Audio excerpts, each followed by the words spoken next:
the required investments. Another point, hello, yeah. Another point which is more positive is that because of there is a unprecedented capex boom all over the world, thanks to AI build-up, which is one of the largest build-out all over the world. Second is defense preparedness. Third is energy transition, and fourth is GCC boom in India. All these four are combining into massive opportunity, even to Indians. I mean, whether in various forms, and it will become even more. But some of these opportunities are very short-termish in character. Like it may be there 16 months, 18 months, 20 months. So we need to respond to these opportunities very, very fast. Some of the corporates I met, they said, sir, it is not about the demand. It is about how fast we are responding in terms of supply, whether it is from regulatory side, whether it is from permission side, whatever it takes in India to get them moving, because that can also bring a lot of forex. So they are saying it's a real challenge is supply side. Is it in the minds of the government? Of course, in fact, we've been engaging with the states, not just the center to have a policy on data centers and GCCs, but also talking to the states to make sure they understand that these are going to be immediate job generating investments. I'm not sure if it is 15 or 16 months, but it is certainly going to be, at least in the coming decade, a predominant way in which data is going to be used. And as long as it is happening in India, I think it's good for the data security, and also in the process of creating the jobs, you will give a certain vibrancy to the economy. So states are coming up with policies. In fact, many states have come, and not just with the policy, they've been on their toes to meet up with people, get the GCC coming in. Earlier, I was in Bangalore yesterday. Earlier, it used to be just Bangalore, probably somewhat Hyderabad, and probably somewhat here in Noida or Ghaziabad. Now you have cities like Tumkur, Mangaluru, meaning tier 2 cities are also becoming hosts to data centers. And it is just spreading so quietly. Not till you get the data, let us say, from the CIA and FICIs of the world, you really see how speedily it is spreading. And people have not treated it as, oh, what is this? What's data center? No, there is a layer of our Indian technicians and also youth who are catching on this very easily. So I think the story about data centers and GCC is a story where, as you said rightly, how speedily are you going to capture that advantage, benefit from that challenge? And I would think the rate at which I'm seeing states respond to it, the story is a good one. It's going positively. Thank you. So thank you very much, Ms. Sitharaman. I truly appreciate not just your making the time, but coming in this difficult personal situation. You're right, by the way, about GCCs. They have become the new miracle. We often used to say that India is too focused on the back end, low end work. These GCCs are replicas of the head offices of these companies. And we have 1,800 of them and a new one coming up every week. Actually, I said this to somebody, to a large multinational last week. And they said, no, it's not one a week. It's now two a week coming up in India. And this is a global consulting firm who actually looks at many of these being developed. So I think we have a unique set of opportunities ahead of us. And it is important that while we see many challenges, that we continue to focus on the positive, build those much more. In some sense, this is the path that China took, that don't worry about the problems, about the NPS, etc. Let's just grow the size of the economy, and that will take care of a lot of it. And for us, it is important, especially because of our large population. I think growth is the only true answer that we have to turning India into the India of our dreams. But our competition has to be with the entire world, and more importantly, our competition has to be with ourselves, that we are constantly getting better, we are becoming more efficient, we are becoming more productive, and we are deploying our capital where it will give both immediate returns and also long-term benefit. And I think that balance is being struck by allowing us to leapfrog a few stages through technology.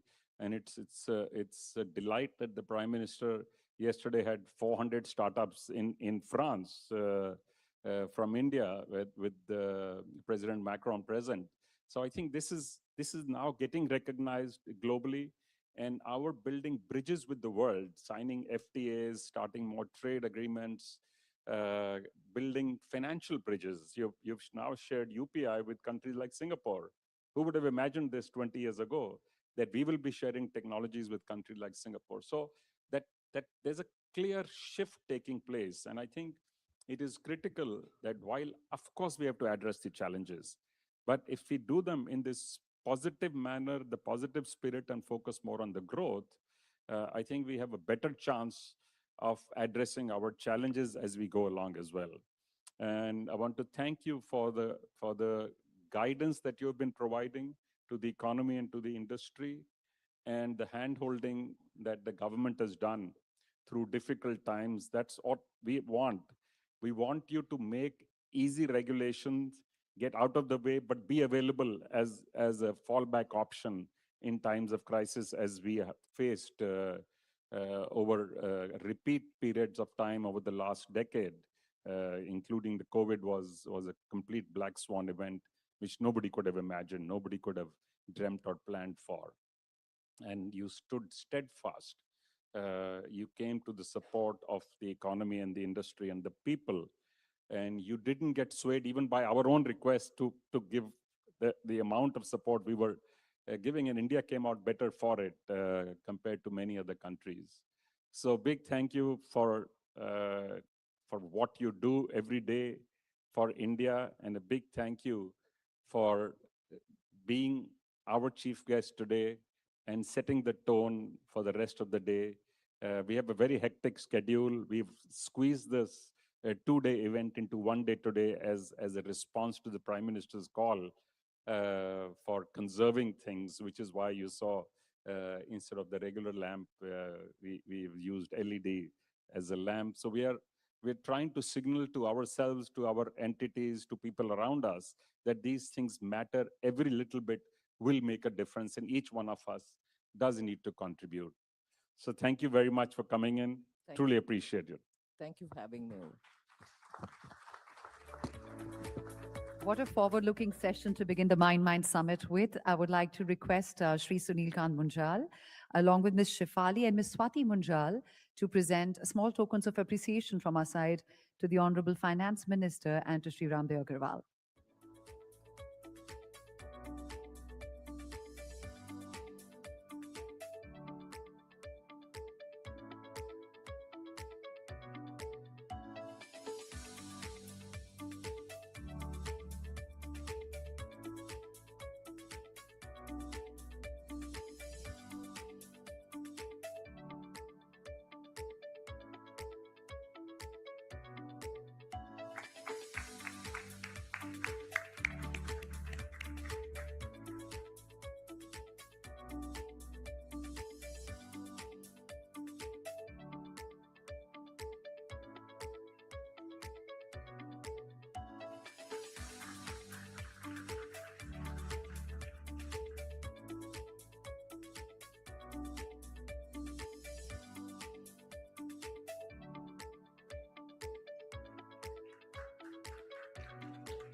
A big thank you to the Honorable Finance Minister for taking out time from her exceptionally demanding schedule to be with us this morning.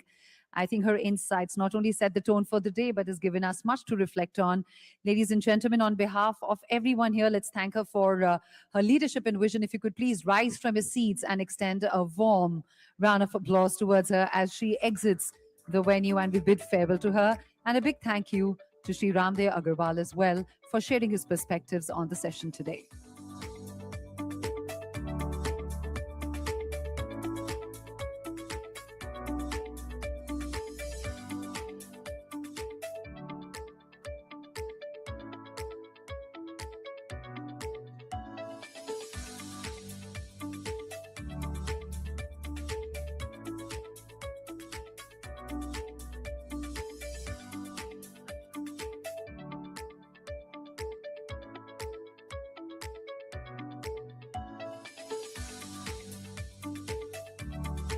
Ladies and gentlemen, we request you to kindly settle down as we're just about to resume the proceedings for the summit. And while you do that, I'm sure over the course of the day, there'll be a lot to reflect and learn from. If you notice, there are these standees that are placed on each of the tables with a QR code on it. We would request you to please scan the QR code, which should take you to our LinkedIn page. Please be generous in sharing your learnings through the day at the Mindmine Summit on LinkedIn. But while you do that, please do not forget to tag us and use our hashtag Mindmine Summit 2026.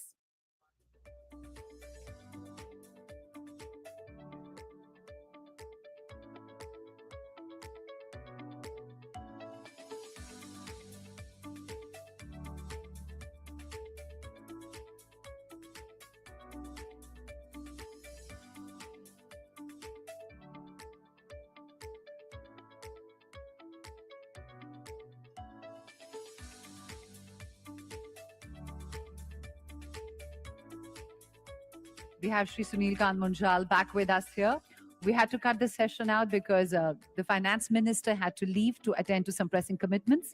But we would like to resume this session along with Sri Ramdev Agrawal. Over to you, sir. So you raised an interesting question, Ramdev, about ownership of India's economy by foreigners. On the one hand, we've actually been wooing this. We've been chasing FIIs, FDI, and you've raised an interesting concern that we are actually building our economy for the global ownership. So would you walk us a little bit through the pros and cons of this? Because obviously it is also an advantage to get know-how, to get connections, to get knowledge, and to get resources. Yeah. So, Sunilji, one of the things is that we have done brilliantly well. And since 2000, see, actually we got political independence in 47, of course. But we actually got financial independence in 2020. Because that's when my retail, thanks to digital infrastructure, they started coming 3 million customers per month. My demat accounts have gone from 40 million to 240 million. That started bringing tons of money month after month, almost 1 lakh crore per month. So that lifted the market big time.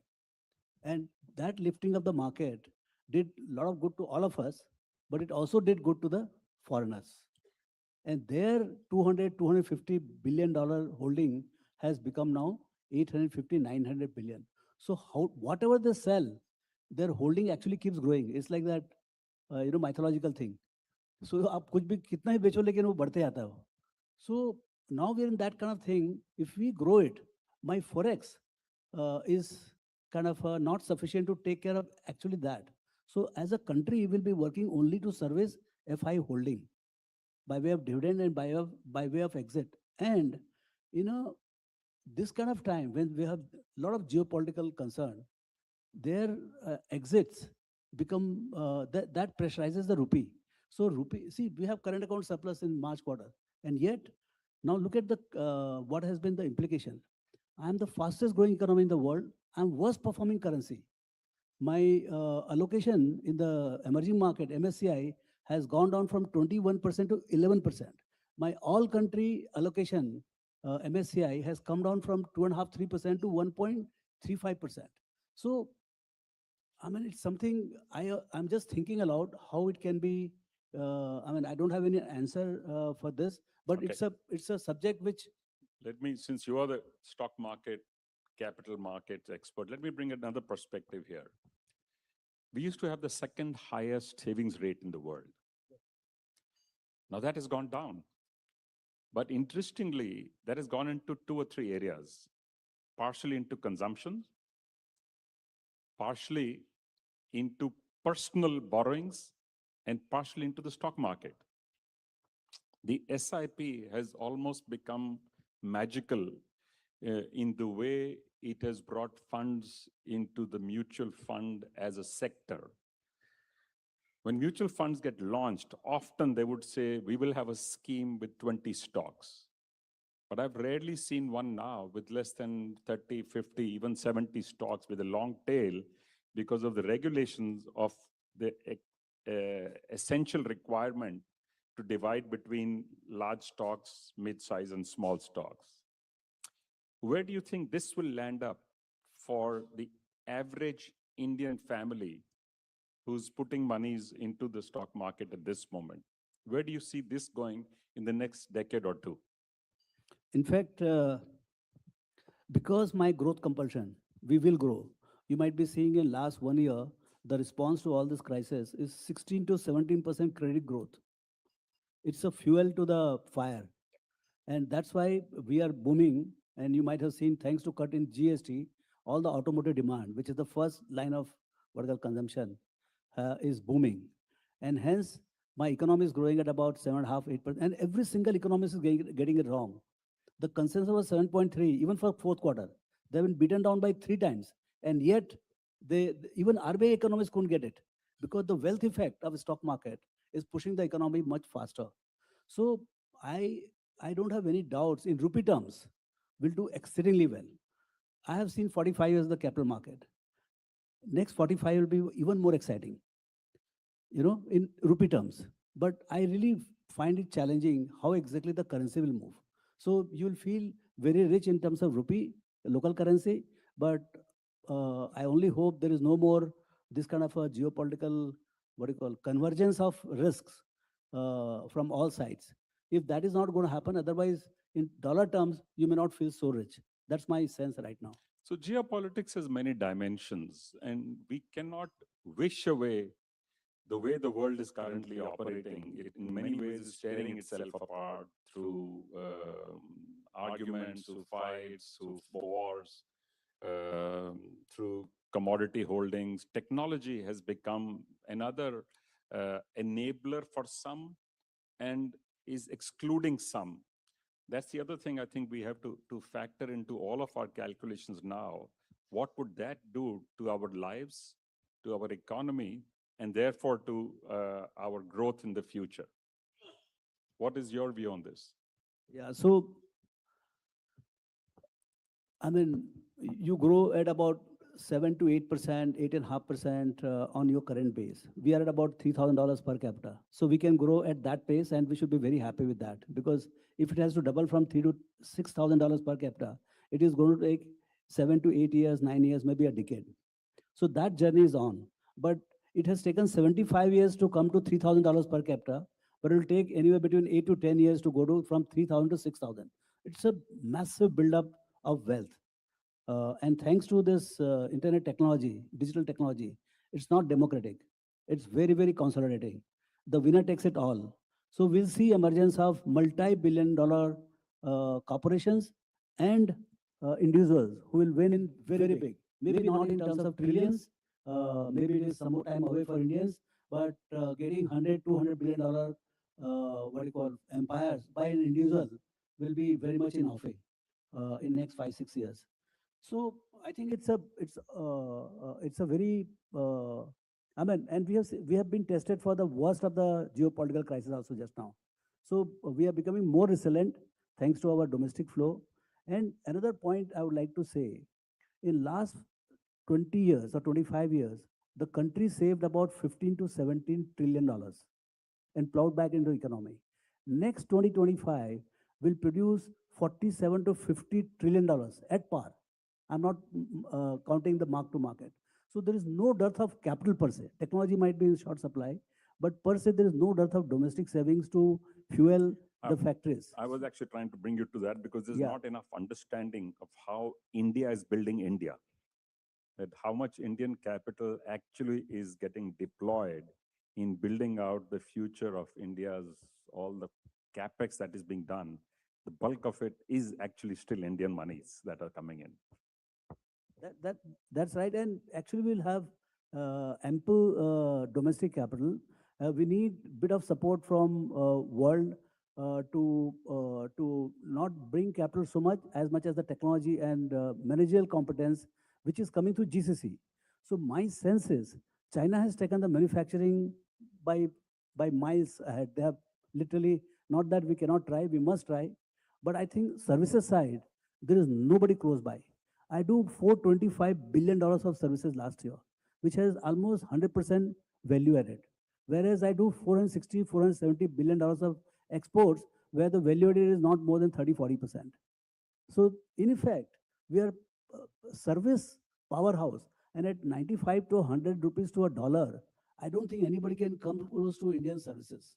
Again, I also think that what we are doing now in the largest manufacturing industry in the world is electronic hardware. And that's an industry from which we were completely absent. We did do a wonderful job in building the automotive industry, the auto component industry, the pharmaceutical industry. But one of the largest manufacturing industries we had actually left out. So the initiatives that are on at this moment, starting all the way from the entire silicon ecosystem, design, testing, manufacturing, fab facilities, packaging, I think in the next 8 to 12 years, we will actually get a significant step up in the manufacturing, and the downstream of that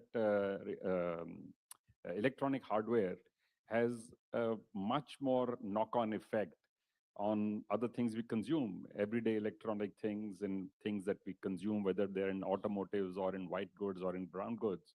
You cannot do without them. All of them need this electronics. And once you have the base available, because so far we were actually seen as an assembler, only adding 7%, then 9%, then 13%. We have, to be fair, we have increased value add even in our phone industry, where we become large players, but the large value is still coming from overseas. So with this new step that we are now taking of actually building out the base electronic hardware industry, I think we have a massive upside available in manufacturing itself, whether it's for the defense industry or for the aviation industry, or it is for the automotive industry. Actually, there is a series of sectors that are now getting attention, some still not getting enough attention. If you think of real estate, it's not considered an industry today in India. But the reality is, it has more than 154 sectors directly connected only to home construction, and many more indirectly. So other than being a social good, it also has a multiplier, economic multiplier, which is almost as high as the automotive industry. Healthcare. Healthcare, again, is another one which has a massive multiplier on job creation. Tourism. The good thing is tourism has started to get built out in India. And when we saw foreigners walking away from India during COVID and other crises, actually the Indian tourists made that up. So it is wonderful to see, whether you go to Shimla or to Mussoorie or to Goa or to Kerala, that these are now filled with tourists from across the country. It's not just religious tourism that is growing. It is tourism of all kinds that is growing now, adventure, leisure. You are seeing people going skiing and people going rafting. So it is a very interesting shift that is taking place. And you spoke about the income levels going up. As the income levels go up, the aspirations go up. The desire to do better for your children, for the family goes up. And that drives a lot of this behavior. You want better home, better education, better healthcare, and you're willing to borrow for that. And that's the other magic thing. The only concern I do have is I wish and hope the borrowing on individual and family balance sheets does not go beyond the number where it becomes unmanageable, because that's a crisis many countries have faced. And we did have this problem some years ago, as you know. At this moment, of course, both the bank balance sheets and the corporate balance sheets are better than they've been in a long. The bank balance sheets are the best they've ever been in history, actually. We've never had these kind of bank balance sheets as we see in India today. Corporate balance sheets too have become phenomenal. It's like the US has seen such massive monies, cash sitting on the books of companies, and their ability to spend is enormous.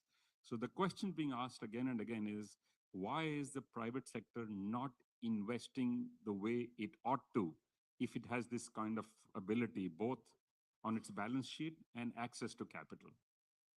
Yeah. I think it is all to do with the demand. I mean, private balance sheet is always conscious of the profit. They don't have social, I mean, they have social responsibility, but they cannot be doing it on the basis of unviable kind of possibilities.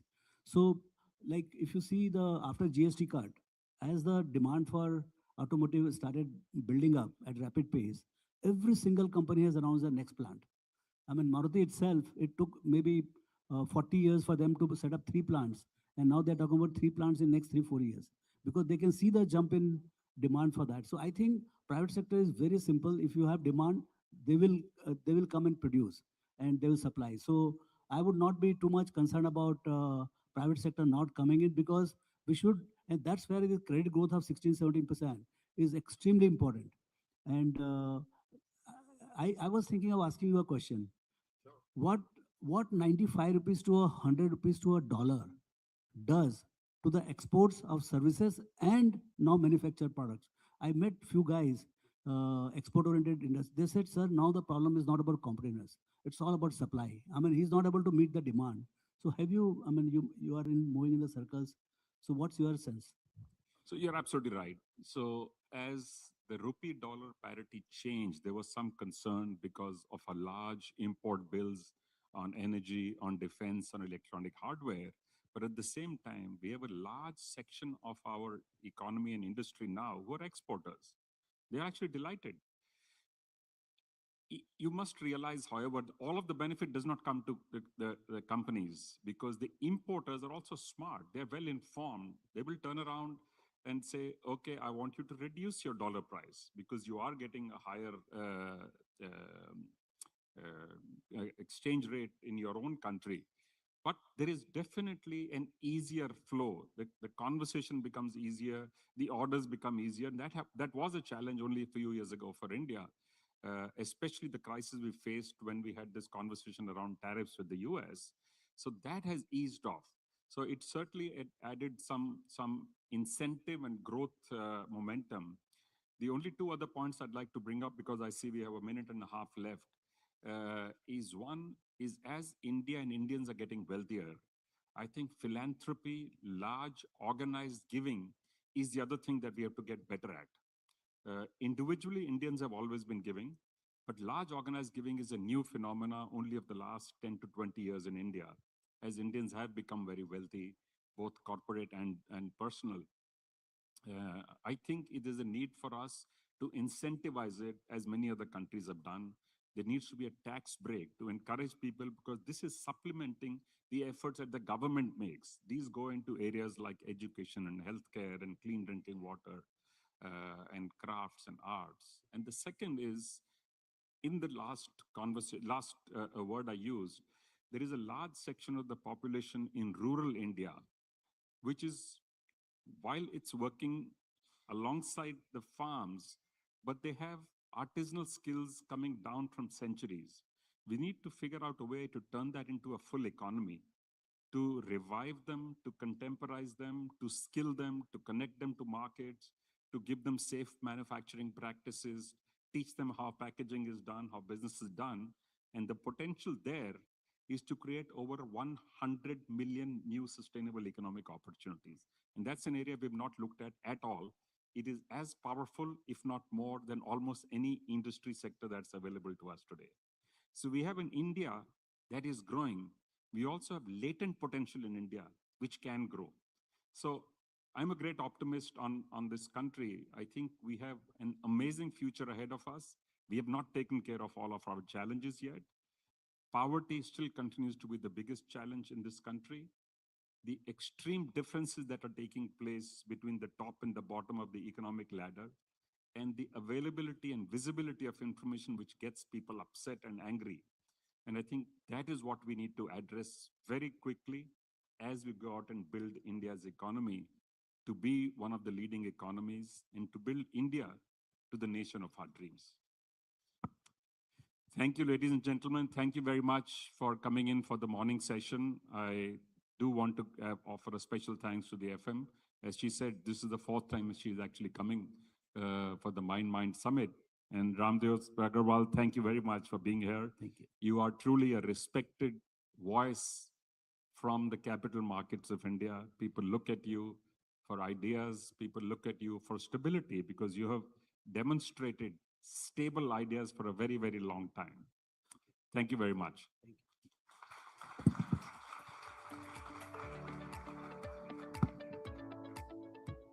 A big thank you, Shri Ramdev Agarwal, the chairman and co-founder of Motilal Oswal Financial Services, and Shri Sunil Kant Manjal for sharing such powerful perspectives on India's economic direction, leadership, and the choices that will shape our future ahead.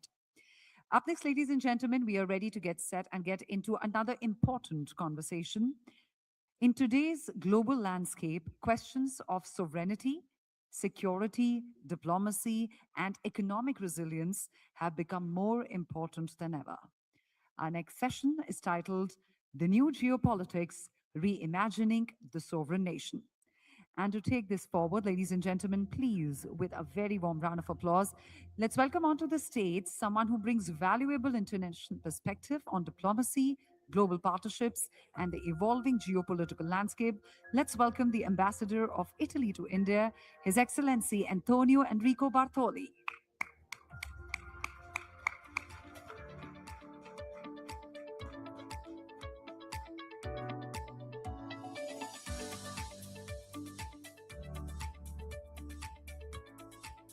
Joining him on the panel is an economist whose work has significantly influenced public policy conversations in India. Let's welcome member of the Economic Advisory Council to the Prime Minister, Dr. Shamika Ravi.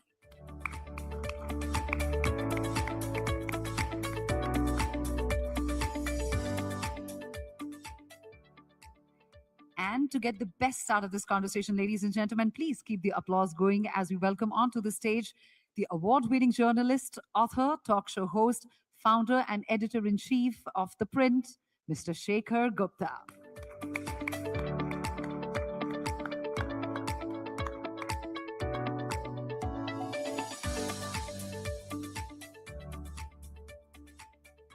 Over to you, Mr. Gupta. Am I audible? Should I put this one up? This one up? Sorry, not your. I'll steal the mic.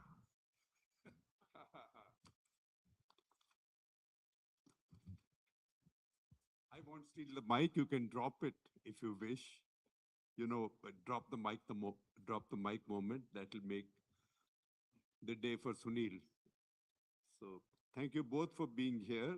The theme is uncertain times, confident choices. India recalibrates, and then it says moderator brief for me.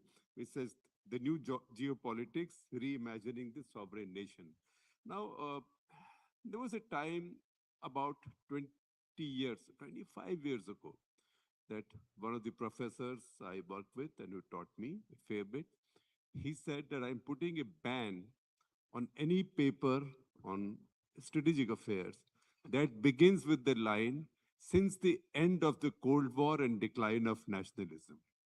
Because he said wars will come back and nationalism will come back. It was, in fact, more than 30 years ago. So it was quite prescient. Now all of this is back. Now, how do I explain this? Shamika will understand this. I will do with best effort translation, although translation from Hindi to English is bad enough, difficult enough, but Urdu to English is even tougher because it has nuances.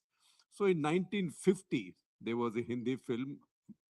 I look at life through Hindi film music and cricket, right? Both of which are alien to our friend here.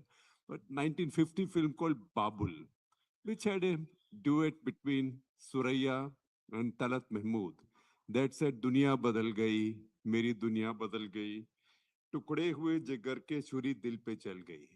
That my entire world is transformed. It's as if somebody took out a dagger and cut my heart into pieces, right? So that's what's happened to the world right now. Because we are in a situation where we had 80 years of progress towards rule-based order. Rule-based order, multilateralism, there were groups, there was the UN, such as it was, but Security Council was reasonably coherent. Then there was the G7, G20, NATO, World WTO, and all of these global organizations. All of these have been appended.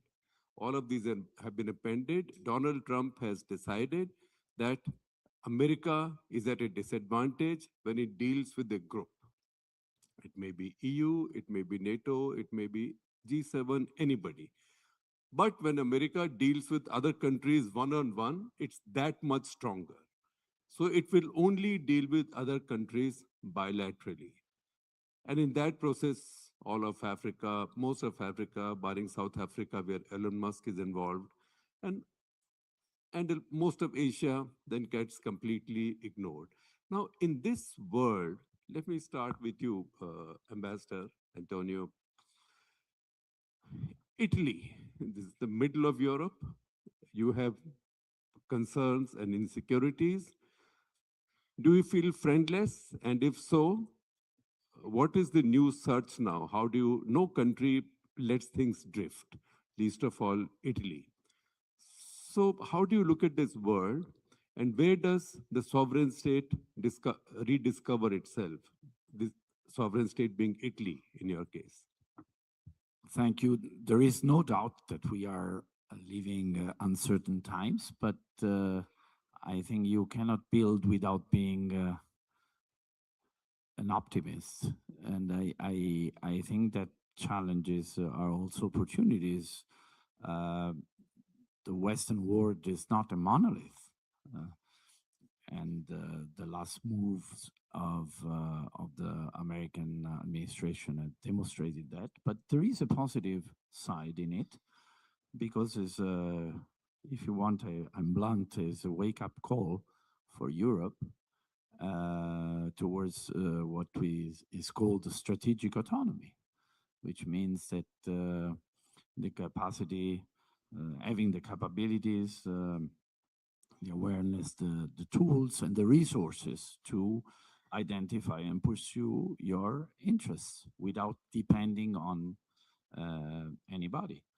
And I think it's also a fair thing, because we cannot ask 330 million people, the Americans, taking care of the security of 450, and even more if you consider UK, Turkey, and so on. So I think it's not a question of dismantling, for example, NATO. Is a question of cultivating in action more concrete and actual strategic autonomy. Of course, this entails some ambitious steps, both from the institutional point of view. We have, as Europe, I'm talking from the European perspective, we have to make it more efficient in decision making. We have to be innovative. We have to simplify, so simplification for the administrative point of view, but also if you talk about security in terms of common standards, ensuring interoperability. When I say innovative, for example, the escape clause is very important, not to consider investments in security as an expenditure, rather as an investment, and so not factoring this in the deficit GDP calculation. And this is meaningful from the economic, but also the conceptual point of view. And of course, it's not only a question of security, it's a question of political role. Europe has to engage more with other countries and acquiring a more profiled political role. And this entails a stronger relationship with India. We are not just, which is very significant, having concluded the FTA, but we signed, for example, a security partnership. We are talking with India about critical minerals. We are talking about artificial intelligence. We are talking about collaboration in third countries like Africa that you mentioned. So I think this entails, on a way, not dismantling, but building a stronger European pillar without NATO, for example. And on the other side, interacting more and more with non-EU actors that are significant to us and are friendly countries. Shamika, geoeconomics is the new geopolitics, at least for now. And just that little passage, Strait of Hormuz, has demonstrated that to us. Because without that, Iran would have lost the war completely. Uh, it's just that leverage that's got Iran going, because it's not just leverage with the economics of the rest of the world, particularly Asia, but it's also leverage with the economics of the Arab world, which in any case has fancy armies that never want to fight, that have never fought except sometimes their own. So in this situation, you have tariffs being used as leverage. Supply chains are now strategies. Chinese used it with the Americans, when the Trump put tariffs on them. Energy is a weapon. So India is both a target and beneficiary. If you would explain how it's a target and how it's a beneficiary. Thank you, Shekhar, and thank you to the Hero Group. It's a great privilege to be here with Antonio and Shekhar. You know, we have to realize that there are lots of big structural changes happening at the same time, Shekhar. But India's growth, since we're talking about sovereignty and where it fits in, we have to recognize that comparisons with a China or a Japan or a South Korea is quite limited. Because unlike these export-oriented growth models, India's growth has fundamentally been on the back of its domestic demand. And that is the strategic strength, or that one factor which gives you tremendous leverage, which is the reason why whenever there's been large global shock, either in the form of COVID or in the case of the trade wars, now subsequent to wars, our economy isn't as badly hit as these export markets. I think it's very important to recognize that. That's number one. Number two, you know, if you look at, again, loss of sovereignty and, you know, how growth impacts sovereignty, Japan is under $40,000 per capita. But at its peak, it was around 9, 10. By then, it had already attained 15,000 PPP tons. So there was considerable growth. Korea was the same story, though Korea prevailed longer. Even today, they have growth which is in excess of 2%. So Korea is now easily 10,000 more than Japan in PPP terms. If you look against these two export-oriented markets, if you look at China, then China's peak was around 11, 12%, but they were only $5,500 per capita PPP. And since that, they have steadily been falling. So if you look at the decadal 5-year moving average, which we tend to look, not every year, but if you look at the smooth long-term growth, China today, its growth rate is half of what it was 12 years back. Now, the thing to note is, of course, we keep looking at the US and, you know, the US policies because we're living in the midst of that. But unlike South Korea and Japan, Shekhar, China has an army. And it has articulated its ambitions in many ways, right? Now, against that, when we think of our own growth model, we are not going to grow like South Korea and Japan, because both these countries had considerable erosion of sovereignty. But of course, in the process, they gained a lot of technology and growth, right? For us, therefore, every deal, every trade deal, every agreement we enter is keeping at heart the fact that we are a domestic demand-driven economy.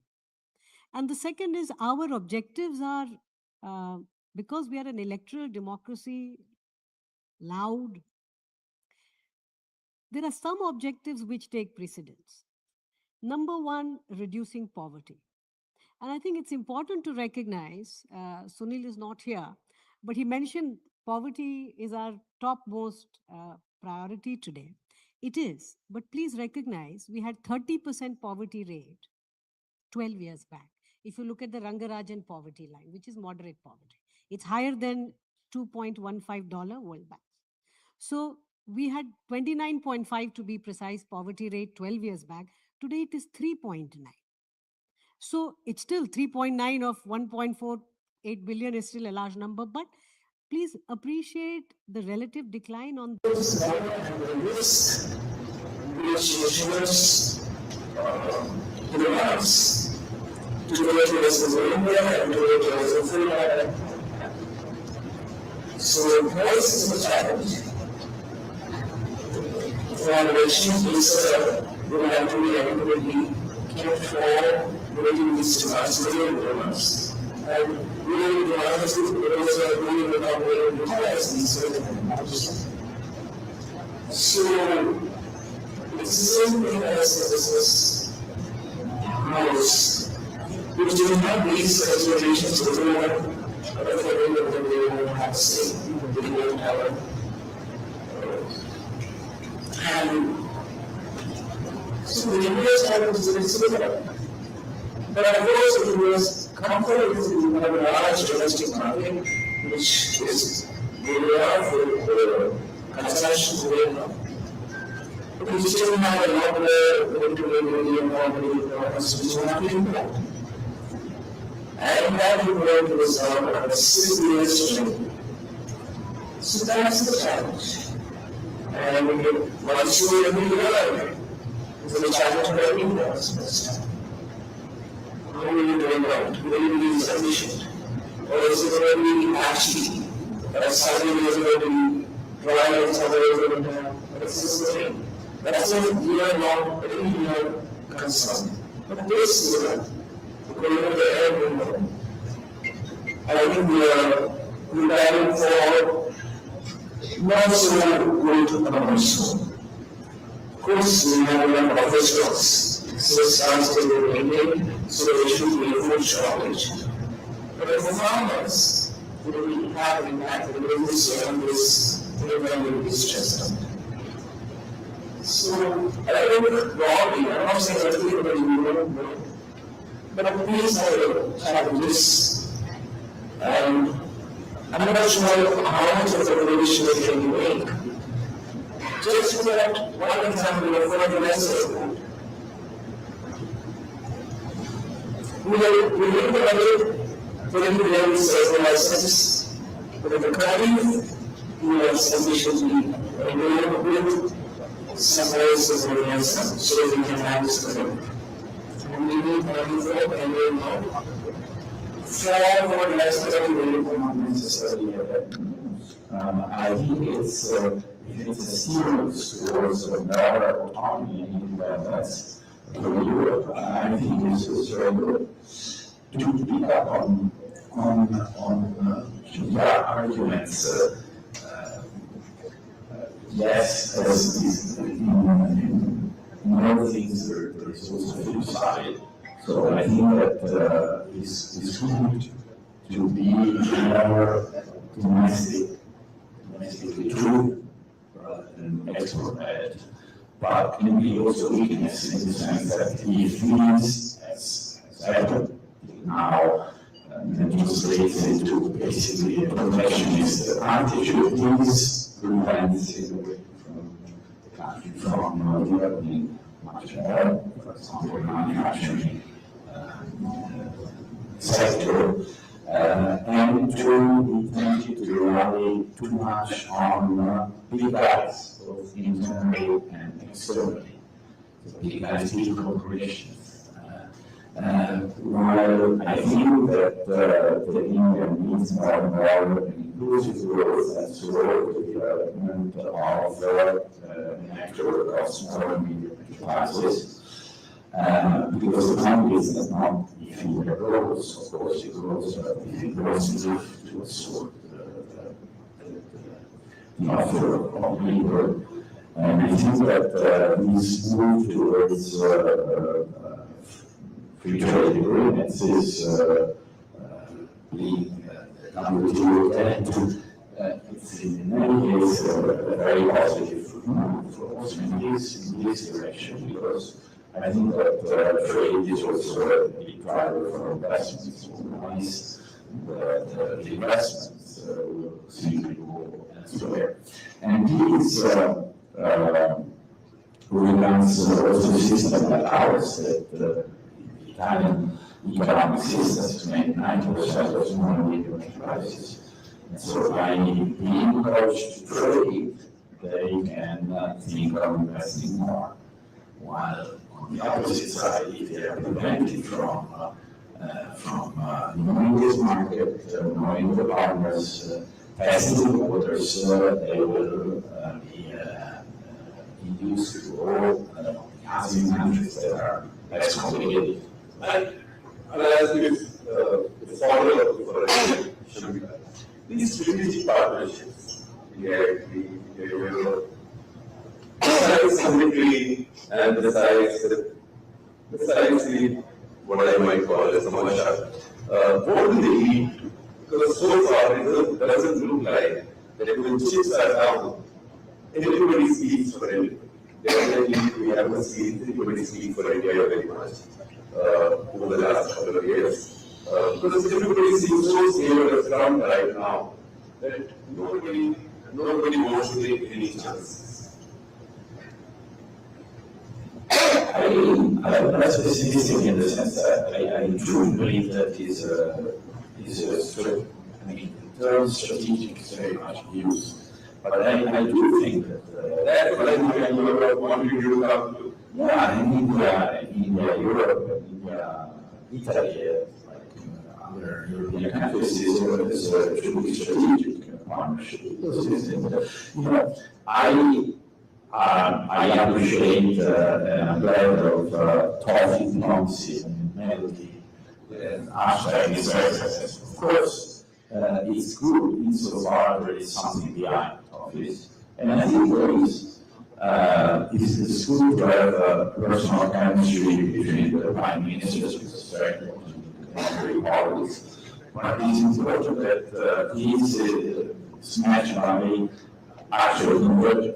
And I think, for example, to take the example of my country, that we have two democracies, we are heirs to ancient civilization. This is not rhetoric. We are peninsulas, so we are naturally interested in connectivity.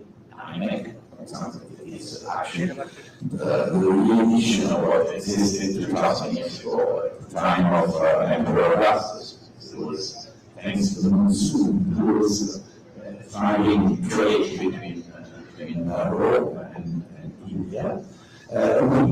We share a common vision of the world.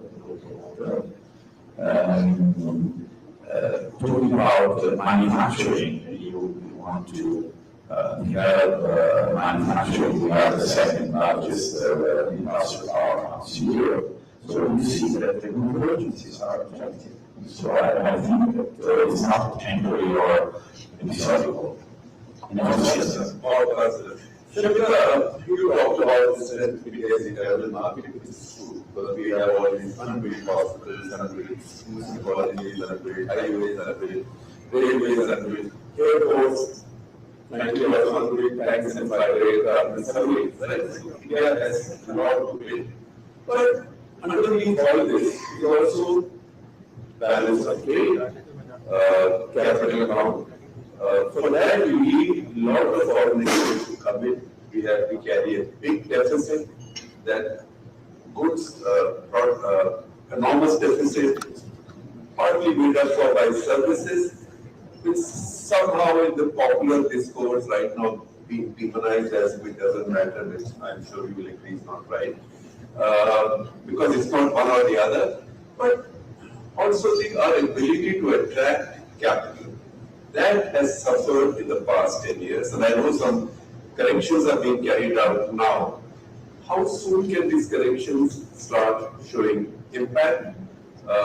And when do we see capital again returning both to the capital markets and to real businesses as in durable FDI?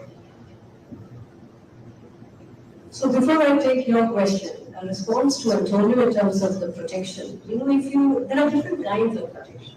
Right? If you look at the last 10 years, and this is global trade alert data, which looks at protectionist policies that countries put up. The US has brought in close to 9,700 protectionist policies. China has brought in around 7,700. You know how many protectionist policies India has brought in? 1,900.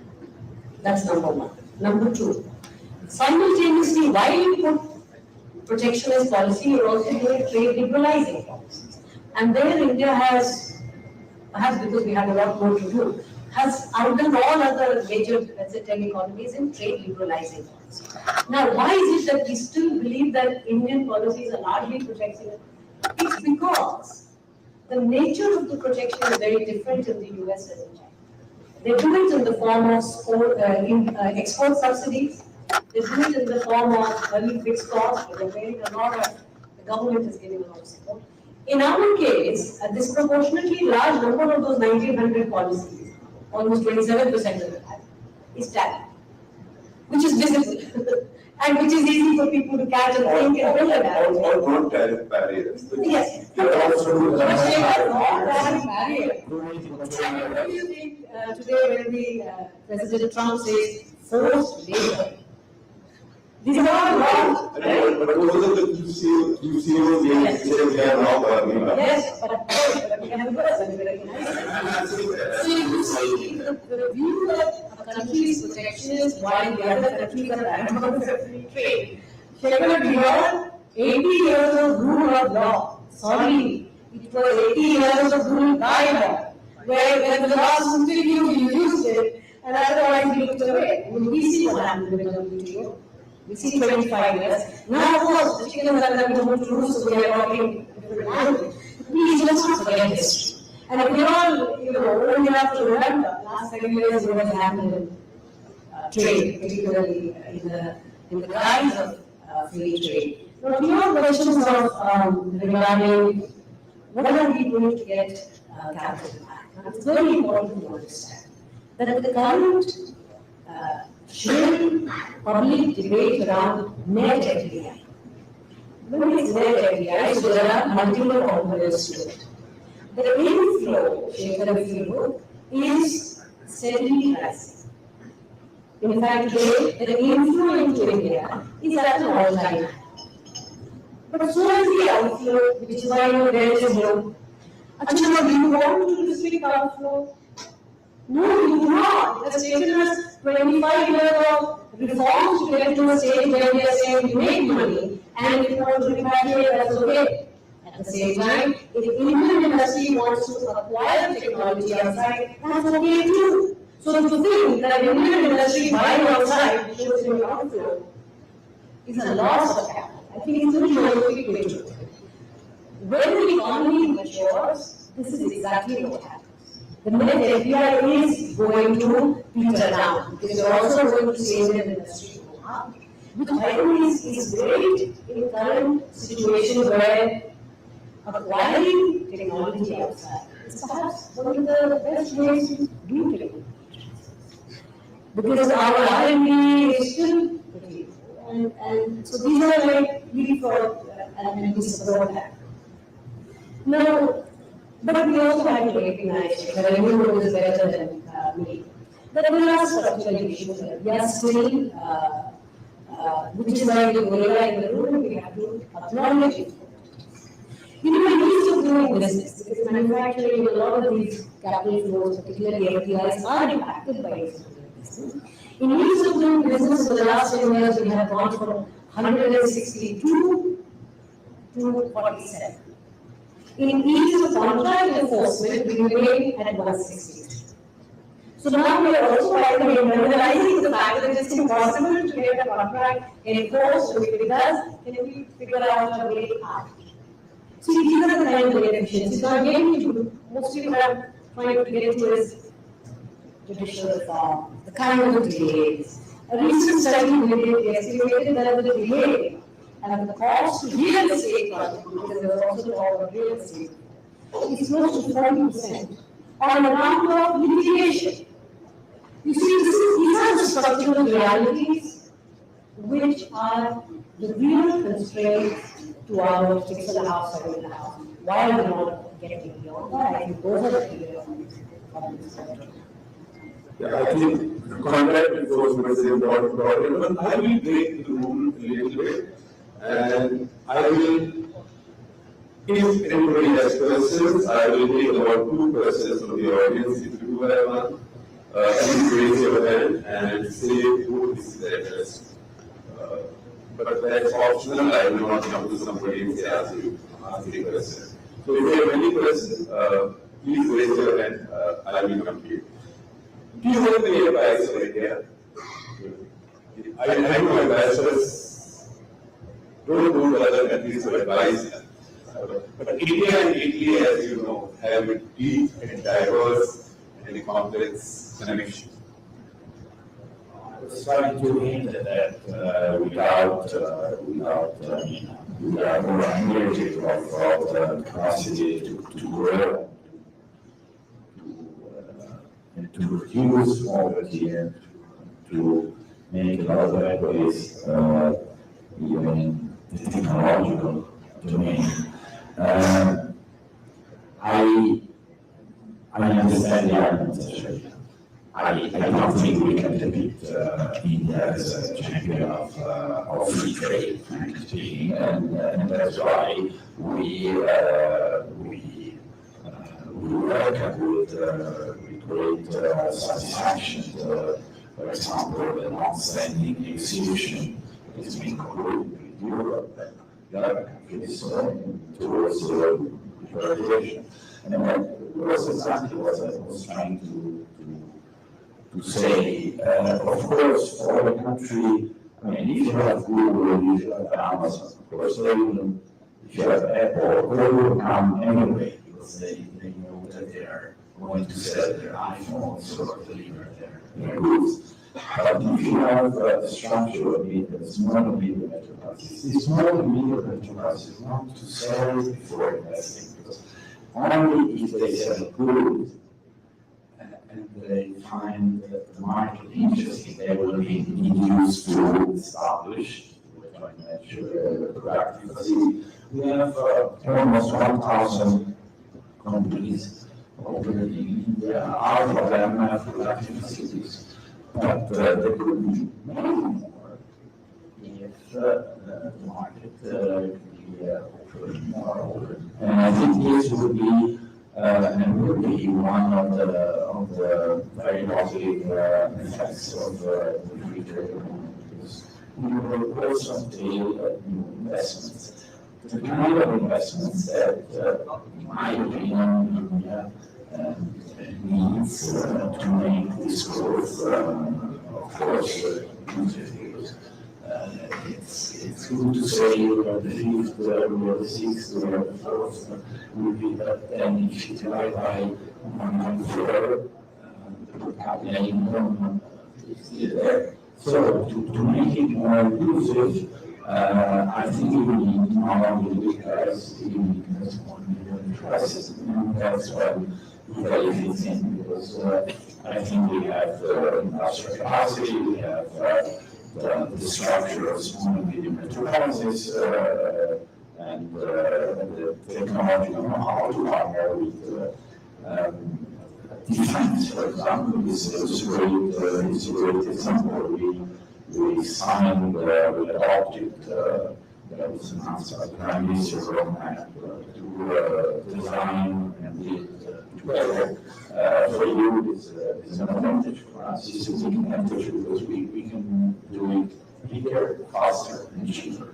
So more capacity, economies of scale, and also we can find more. When we talk about Italy, let me also bring in Europe, because the FTA is there. And European bureaucracy, we keep cursing our bureaucracy.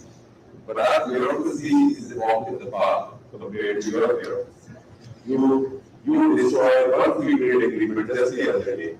Or some, I forget what. How sure are we that somebody will not stand up and set this one on fire And also, every time somebody from Europe goes and signs something with Pakistan, with one line that equates in some ways, because Pakistan is twisted, and Europeans are smart, why should they buy on the, why should they lie, sign on the twisted line? In the same para, they put Ukraine and they put Kashmir. Like, you realize what it means in India. Like, I think, yes, Pakistan way behind and we should be done with it, but why should Europe, if it has such a say with India, only Europe does it. Americans don't do it. Only Europe does it and China does it. No other country does it.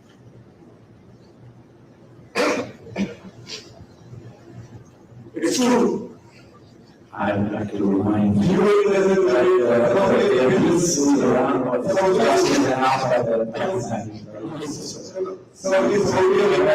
you cannot underestimate the relationship between the US and Pakistan, and I want to have the participation and understand all the sensitivities. One point is clear, that if we want, if we say that we believe in a multilateral order and in the strength of the law,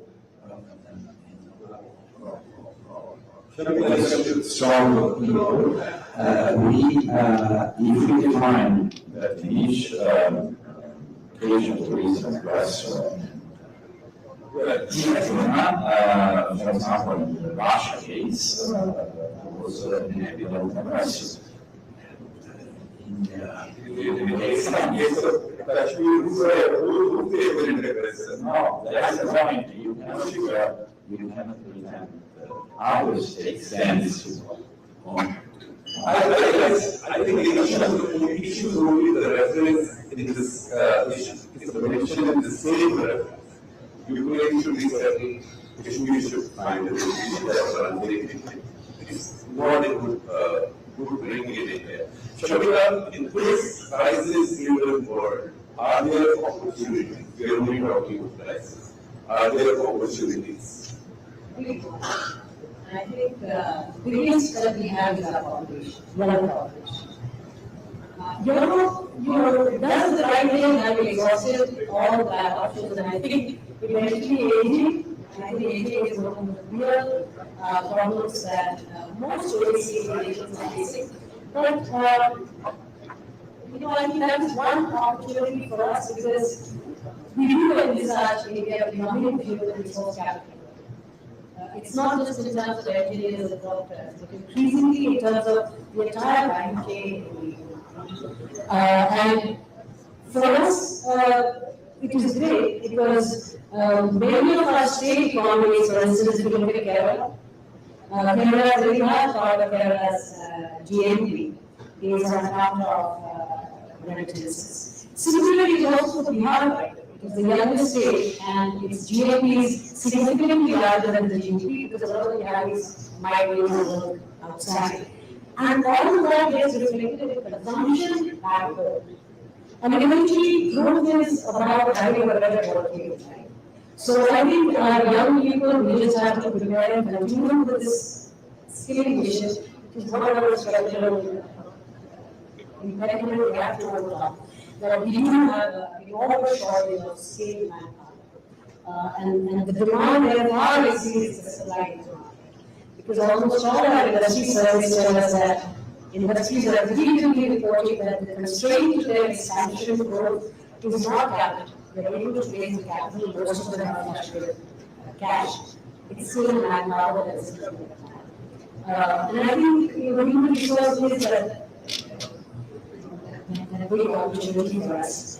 The second, I think, how India will also, how India has already used technology, but the chances are how we are likely to. There is so little frustration I see. Sometimes we wouldn't have done it, but definitely outside.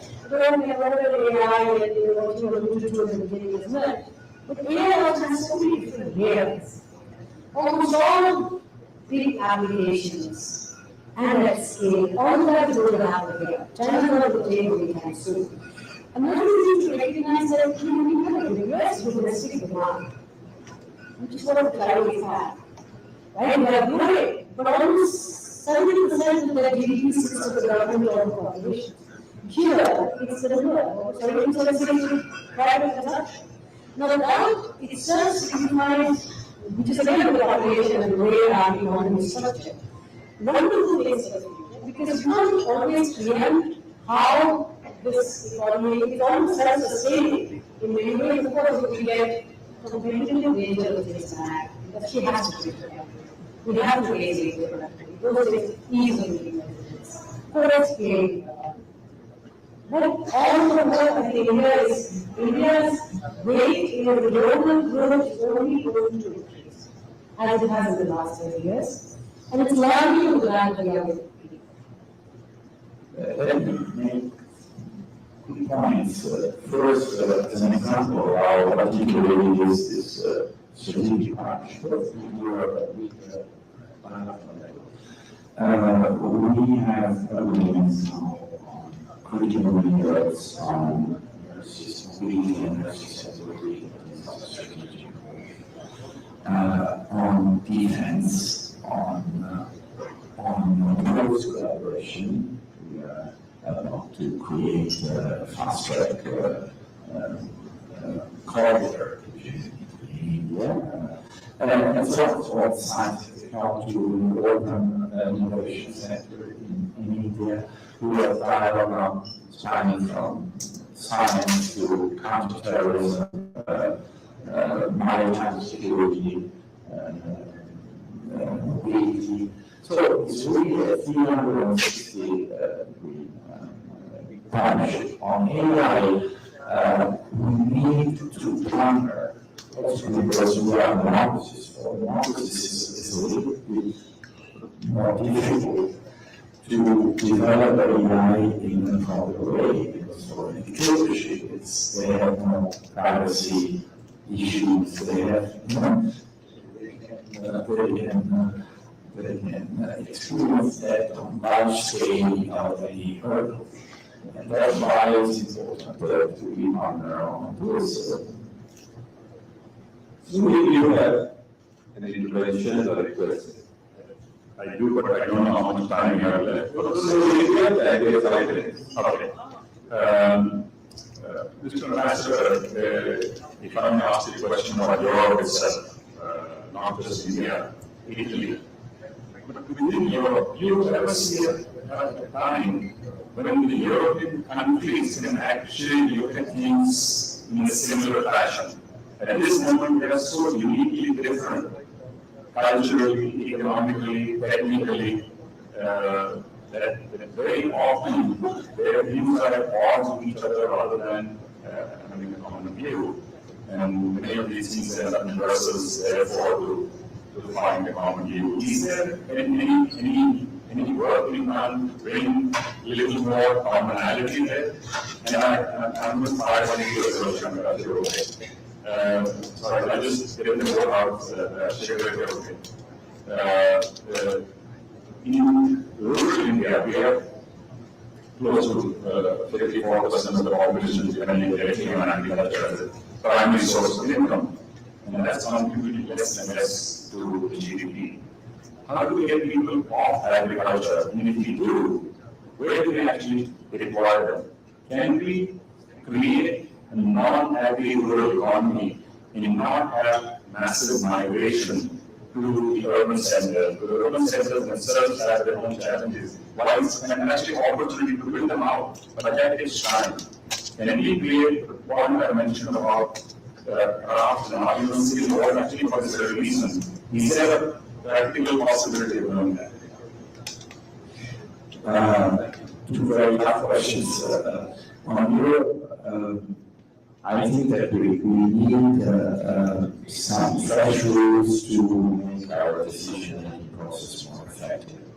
For example, majority voting on some issues, including foreign policy. We need a real common defense policy, which doesn't mean to buy American weapons to European money. It means to to produce together tanks or missiles or whatever it takes. And I think that from the present terms, we should also simplify the structure because people don't understand very well, even inside the president of the commission, the president of the council. So I think one figure elected directly, as well as the parliament, that has legislative immunity, which is not the case for Europe. So there is a problem of rules and reforms. I'm quite confident because Europe has always been like that we have made a tremendous headway, and this DIMA will push us towards reform. And I'm not so pessimistic, of course there are divergences, but our motto is exactly one of Indians, united in diversity. And I do believe that there is a European conscience and awareness in the European relations. So, if you look at the data, majority of migration happens within the district from the rural to the urban centers. In fact, if you look at satellite data, unlike the census data which is now 15-year old, India is anywhere between 67 and 70% urban already. Which is why the next big phase of growth for India has to come from urban.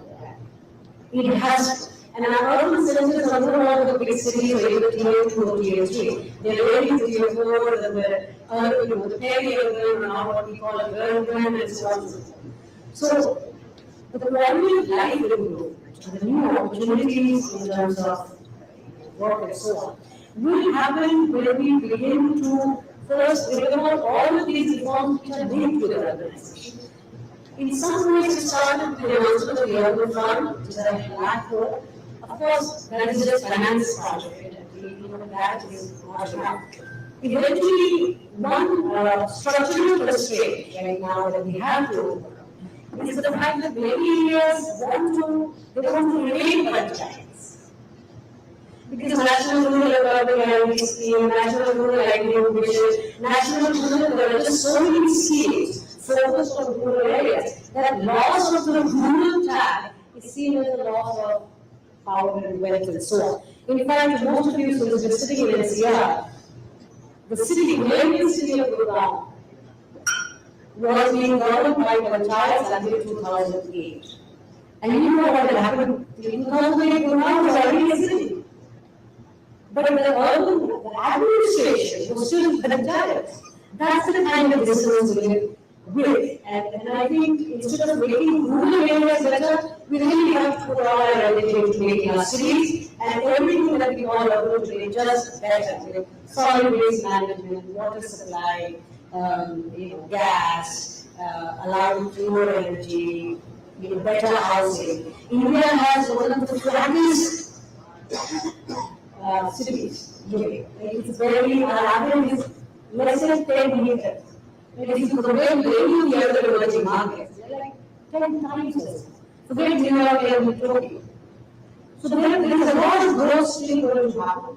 And I think the next phase of capex that we are going to see from the government as well will no longer be intercity connectivity, highways, and roads and so on. It's going to realign both those cities within this.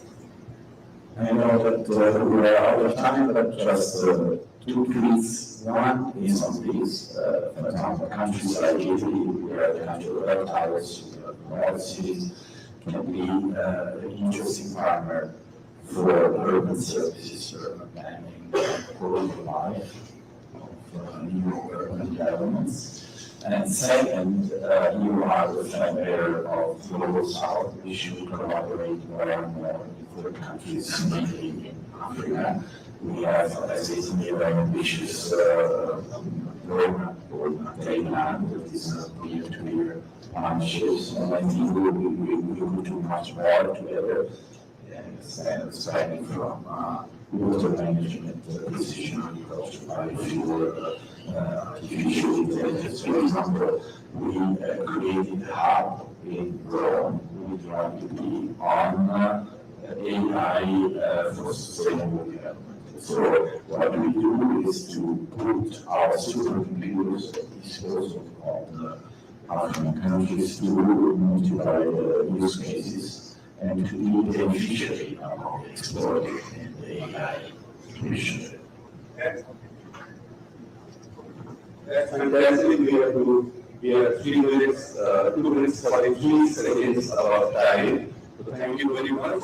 In conclusion, I acknowledge that you are working very hard at reducing or fully dismantling the European bureaucracy, not the specific but European bureaucracy. And I see a lot of coverage in the Western press over the last 3-4 days, particularly with the current talk here, there is some satisfaction, but I will not go there. So hopefully that works as much as our project to sort out our bureaucracy works in our system.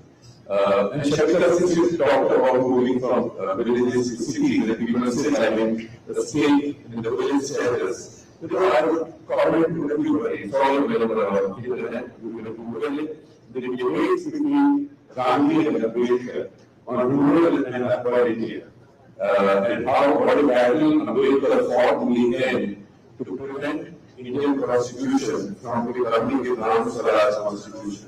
Because Gandhi's idea was every village is sovereign. Ambedkar's idea was every citizen is sovereign. And those are very testy debates, so I think anybody who has stage should take a look at those. Thank you very much. You will be a great audience. My panelists are chosen because they are said. Thank you. A very big thank you to His Excellency Dr. Shankar Reddy and Mr. Shekhar Gupta for the fantastic conversation on the changing global order and India's place with it. Let's give them a big round of applause. And with that, I would like to request Mr. Yogesh Mundra to please join us on stage to present a small vote of appreciation to our speakers, please. His Excellency, if you could please stay back with us on stage, Dr. Shankar, can you please have center stage? We would like to present a small vote to extend our gratitude towards you. Thank you.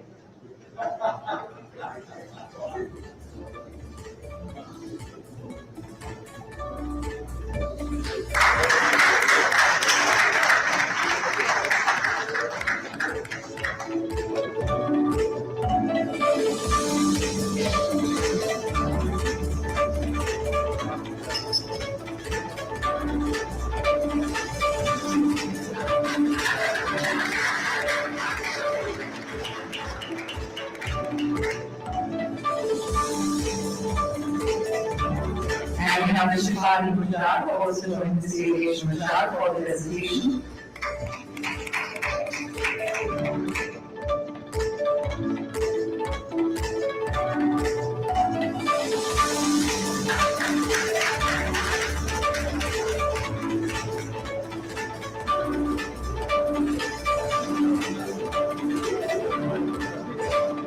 A big thank you to our panelists once again. Thank you so much, Mr. Mujjar and Mr. Shifari Mujjar, for your honors.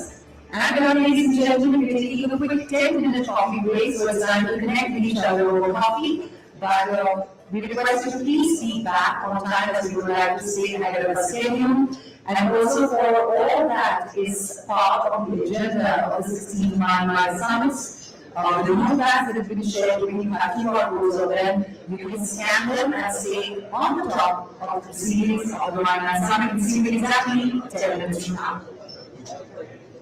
So which actually the suffering was not remembered. The return to the religion and will have at least 3 different very contributions. Some languages which do not relate to the market which are traditional sufferers are more or less different. They don't solve it for themselves. And those fear that we will have short suffered those who are not defeating the field. But a very good rules of China coming back will not be accounted for a whole opportunity. So the suffering was the shortage which we will not possess. So, one week you have a challenge, the next week that challenge is addressed and new challenges come. So it's very ready for the research, as you can see.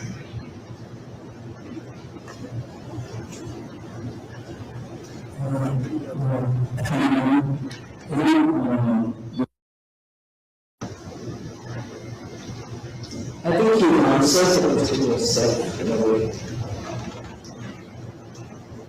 Our own growth, our own participation in our life has really developed considerably. And access the nature of the market will allow scientists of people who can evaluate the life and act very fast. But I've always been in the way, between hardware and we've done some analysis and come up with an adjustment class where the bond markers and the magnetic absorb those patterns of current, we're making it into a AMI, so that it combines reads and other people.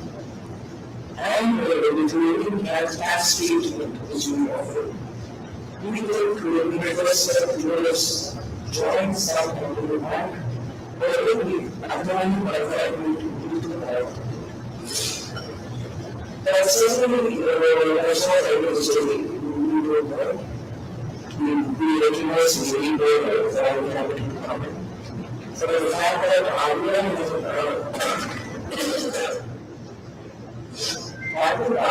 is now provinces are looking and that's to know it and putting the right for themselves. Giving them a framework in which they will. And we can say that the real world message is the hatred is as the argument. They don't have to manage for the risk, but the community of the council is related to risk. The way that we exchange rates, that will be on our way. And as it is, the banks are now being unfunded risk. So we have taken a very calculated approach to make sure that the markets will see very more changes.